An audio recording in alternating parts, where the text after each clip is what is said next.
Power. It almost feels like a bad word. Power is at play in the workplace. And the key is to understand your own power and the power dynamics so that you and your team can accomplish great things together. Today's guest is Catherine Bell. Catherine is a professional certified coach, facilitator, and nonprofit consultant. Catherine and I talk about power in the workplace, what the sources of power are, where power dynamics show up and how we can navigate those power differences, how we can own and expand our own power while helping our team members own and grow theirs, and so much more. Thank you so much for joining me today, Catherine. I'm so excited we're having this conversation. It is a topic that I feel like is one that we don't really like to talk about so much in the workplace. I feel like as managers, I talk to a lot of managers who just are uncomfortable with the idea that they have power over their team. They don't want to think that way. Like that's the old school way of I'm a manager and I have all this power and I get to deploy it. And it actually just makes us very uncomfortable to acknowledge the power we have and how we might use it and the power of other folks. And there's just so much around power that we don't ever talk about as managers. So thank you for coming on today and helping us get smarter about this really kind of ever-present thing that we all have to deal with called power. Thank you so much for having me, Mamie. And I think, one overall thing I'll say just to start out is there is no one specific right way to talk about power. If you feel like you're tiptoeing through a minefield, afraid to say the wrong thing, I don't think that's the metaphor I want for us to be able to embrace as managers. I want us to be able to feel like we can communicate directly, explicitly, transparently about the fact that power is at play in our workplaces, but there's no one magic formula that you have to say, otherwise, poof, the bomb goes off. I come from a background as a community organizer who is inspired by the idea that there's lots of different ways to get power, to build power, and power can come from someone who has, let's say a lot of money or a really high status role, but power can also come from groups of people who are working in unison and towards a common goal. And from that, I've always been sort of approaching situations knowing, there's wanting to look out for how power is at play in any given situation.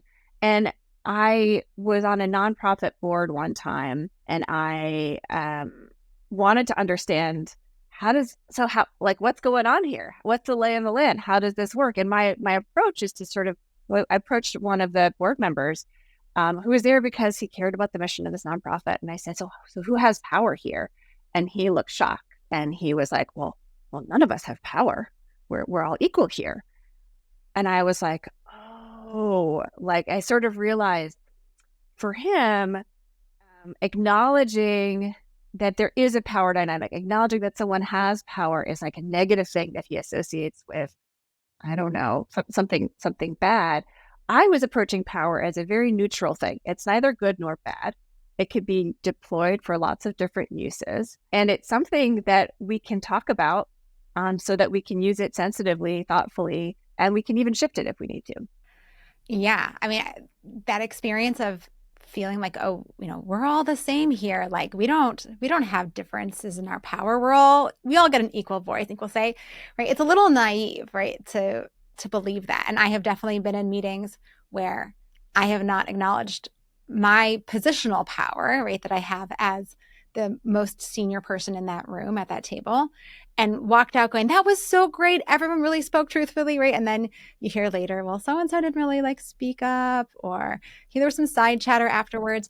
And for a long time, I was like, I don't understand why that's happening. I keep saying, you guys, speak up, say your truth, get all the ideas in the room.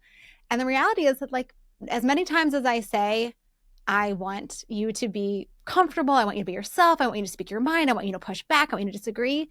If I hold power and we're not able to acknowledge that power, then something is not working as well as it could within our team. So trying to pretend it's not there is definitely not a way around it. Yeah. I was recently facilitating a conversation between a CEO and her deputy, her number two.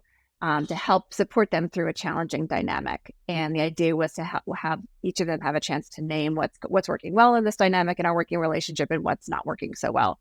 Before we started, I had to start by saying, I felt like one way I could help address that challenge that you just named was to say, let's just be real. Let's name the elephant in the room. The CEO has positional power, has power over the deputy. That doesn't mean that it's not risky for the CEO to be vulnerable in this setting, because it is, but it's a different kind of risk.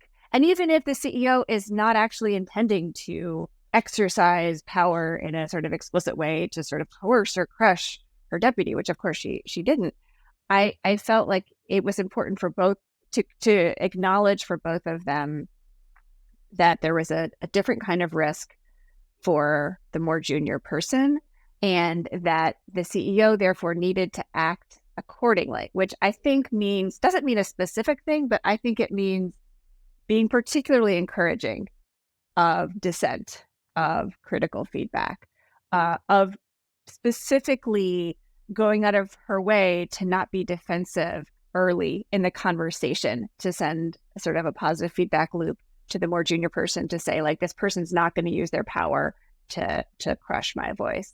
Simply acknowledging the power didn't make the dynamic disappear, but it allowed people to use more self-awareness as we proceeded in a delicate conversation. I love that. Just naming it, right, just helps take some of that edge off. And I mean, that in and of itself is just like so hugely powerful.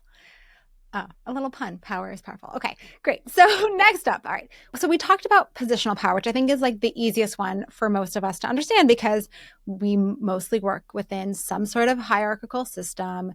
Even if it's a relatively flat organization, there are still managers or bosses or superiors and individual contributors or direct reports, right? There's still some dynamic of positional authority.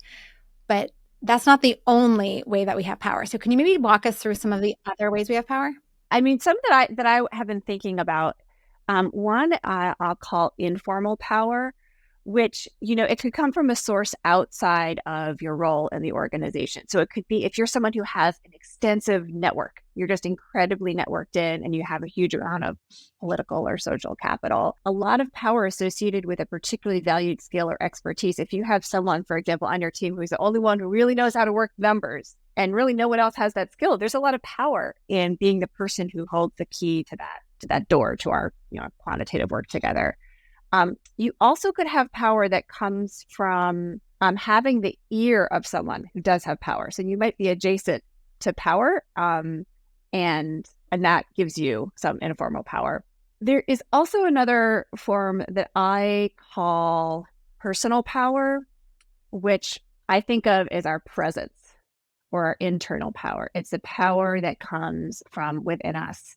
Sometimes you hear people encouraging their direct reports, their team to really step into their power or own their power. When we want to see our team step into leadership, to not just sort of be happy being assigned tasks, but really sort of step up and own a piece of work, we might be calling on them to really step into their personal power. That also might be something I think that comes up when we think about public speaking and public presence, where we want someone to shine.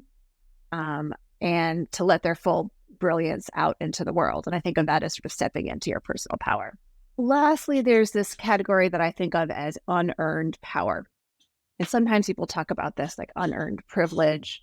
But, if I have power in a situation that comes not from my title and my role, not from my skills or from my experiences or my network, but let's say just from, for example, that I'm a white person, that's not power that I've earned. It's power that I was born into, and yet I still experience it, participate in it, whether I like to or not. And so that's another category that I think about. Yeah, it's helpful to think about these different dimensions of power and where it is something that we can access more easily, or something has to build over time, or something that we are just born with or without, in whatever way that means.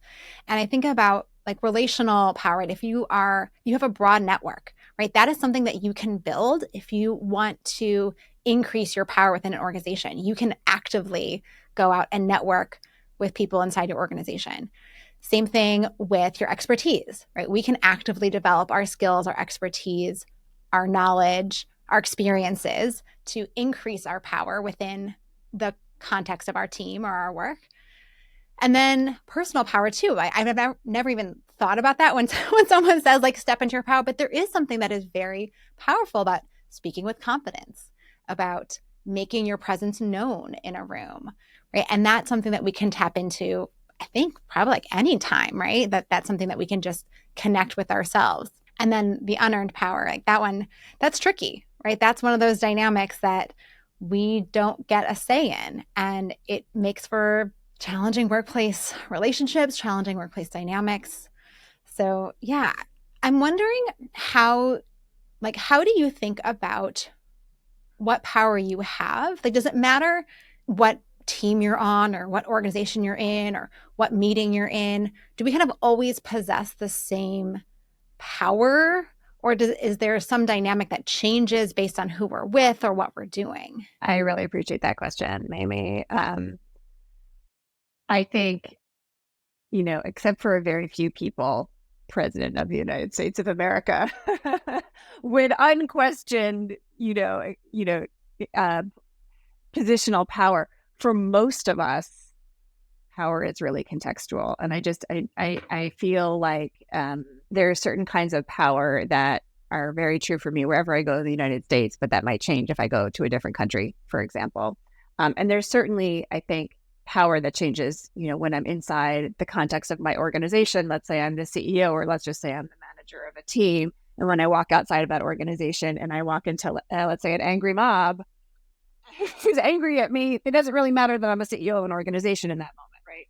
And it's important for us to be mindful of that. I think that people who are often savvy and successful in navigating ups and downs of business and organizational life are people who are able to read the nuance and how power shift and to sort of ride those changes, not necessarily entirely succumbing to, if you notice a new power dynamic, you're not necessarily going to say, well, then I defer entirely because I don't have as much power in this place.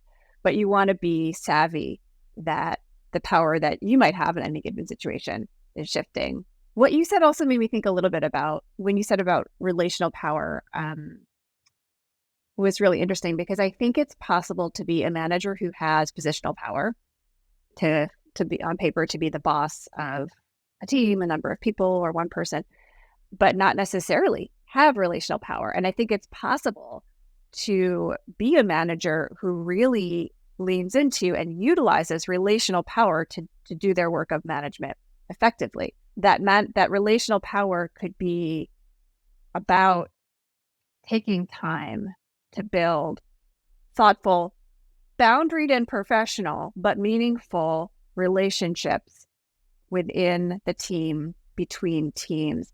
That power, whether or not it's it's written on the org chart, is going to come in very handy at times of stress, at times of conflict, at times when it's difficult to navigate a path forward. I feel like for managers to rely solely on positional power and say, well, I'm their boss, so I don't need to invest in this relationship. I mean, there's a clear line of command here. That is a short-sighted approach. I have a client who used to, jokingly say, like, I don't understand why I have to like bring them in and have the conversation and like think through together what this is going to look like. Like, I'm the boss. That's what I pay them for. Can't I just tell them what to do? And I was like, oh my gosh, please do not do that. That is using your positional power. I didn't use that language, but that's basically what her MO was. Let me just use my positional power to tell them what to do to get the job done. And what she was working towards was, how do I have relational power where people want to do the work, where they feel connected to our shared goals because of the relationship that we've built, not because I'm telling her this, telling, anyone on my team, you have to do this, but because we're on the same team and we have that relationship. And yeah, there are so many times when it's the most amazing feeling to be like, I know exactly who I need to call to get that thing done or to ask this question, find out this information. And you can call anyone inside your organization and you know they're going to help you out because you built those relationships. There's like no amount of money you can, value you can put on those. And those relationships only come when you do the work to invest in them. I think that can go a little bit too far sometimes when we go to the, like, you could take that pendulum swing all the way to an extreme where you might have someone as a manager think like, oh man, I'm like a friend. I mean, sort of Yes. where you started, maybe like I'm a friend, like, people are in this, we're like a family. This is like we're peers. And if you lose sight of the positional power altogether, then that's actually a source of confusion, I think, for your team, because there is some clarity both in having professional boundaries that sort of help people separate relationships in their private lives from relationships in their professional lives, which I think is a healthy thing to do, but also because there continues to be a line of, I don't want to say command, but there's a line of power when you have a positional role of authority. And if you go too far to the other end with relational power and say, this is all about like mutual consent and I'm going to like inspire my team to do this rather than tell them to do it, that can also become a place of confusion for a team member who might say, well, I actually don't feel like doing this today. And then it might be a shock or a rude awakening to remind them that they are still part of this. So I think that there's a way that we need to sort of operate within a happy medium. Yeah, there. I mean, it's so important to remember, right, that power is neither good nor bad, as you started us out with, and saying that it exists and we cannot defer our power. We can't necessarily get rid of it. But if we don't acknowledge the places where we need to appropriately hold it, it can be just as bad as the opposite. So such an important thing for us to remember, that we do have positional authority and power that we need to use appropriately. So let's switch gears and talk a little bit about our colleagues. So if we want our team members to really embrace the power that they have and to feel empowered, what are some of the ways that we can help our colleagues, our team members, really understand the power that they hold? Yeah, and you're talking about like maybe someone who reports to me, or are you talking about a peer? Let's start with people who report to me. One important thing is clarifying when you're handing someone a task versus a responsibility, right? Like a task being a very discrete action versus a responsibility being sharing a desired outcome and then telling that person the strategies, the tactics you use to reach that desired outcome are up to you. What I wanted to ask you is to reach this outcome, and it's up to you. And then if you're able to assign a responsibility and then really let go and allow that person to use their best strategy for achieving that outcome, that is, I think, an opportunity to let that person experience some of their own power. And depending on how you react to that, like that, the assigning is the first part. And then depending on how you react to that and how you close out the loop, how you check in with them in the middle of the process, how you look together at the outcome and decide, did this meet our shared expectations, what we could have done differently? As you think about what kind of not only autonomy and space you give that person, but also the kind of active support you give that person, that will help, I think, create a lived and experiential lesson that they have the power to figure out strategies for approaching goals and expectations that have been set by you. And it will give them confidence to do it all over again the next time. This reminds me of a model that I use with teams when we're talking about decision-making power and who has the right to generate ideas, who has the, quote, right to weigh in on a decision, who has the right to make the decision. And there's a model called the leadership continuum, and I'm forgetting who created this. I think it lays out like 12 different ways that a manager and their direct report can share power, all the way from at one end, the manager holding all of it, through to the other where the employee has all of it. And when we delegate work or delegate a responsibility, one of the places I see people getting so stuck is around decision-making power. because we can say, go use any kind of strategies you want. Oh, but except for I need to make the decision. I want to have the final say on what the budget is or which vendor we use or what the timeline is. And so getting really, really clear about where are we actually empowering the other person?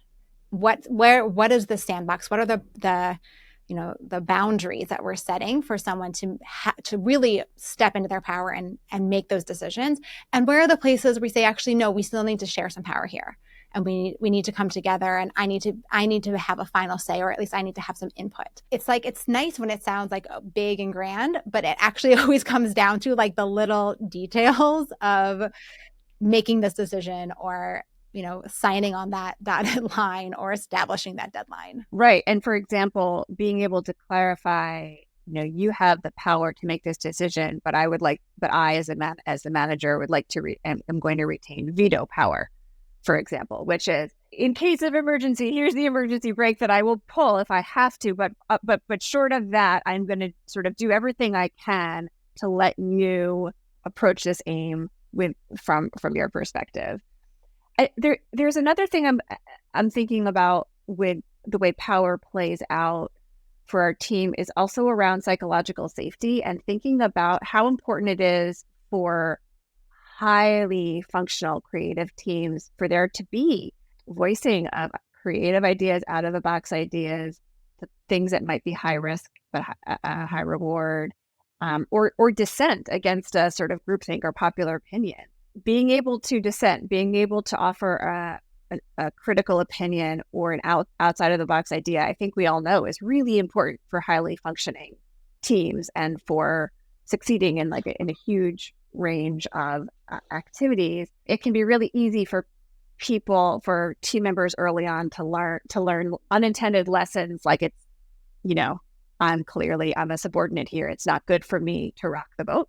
So I think that there's other things that we need to do to invite our team to step into their power by not just saying it's okay to have a dissenting opinion, it's okay to throw out an idea that's outside of the box. We have to actually demonstrate that it is not only safe but valued to do those things.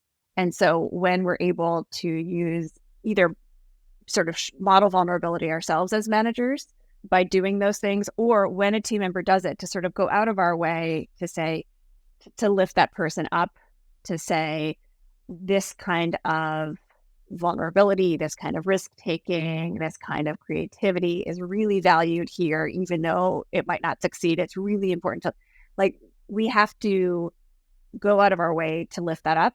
We can't assume that, like the example you gave me of sitting in a room and saying to everyone, tell me what you really think, and then feeling like no one really did it. We can't assume that people are actually going to feel empowered to do that unless we take some corrective steps. Meetings is my jam, so power plays out in meetings all the time. And two of my favorite techniques to do exactly what you're talking about, which is to try to to increase the psychological safety and kind of reduce the risk that power is going to interfere with getting the best thinking in the room.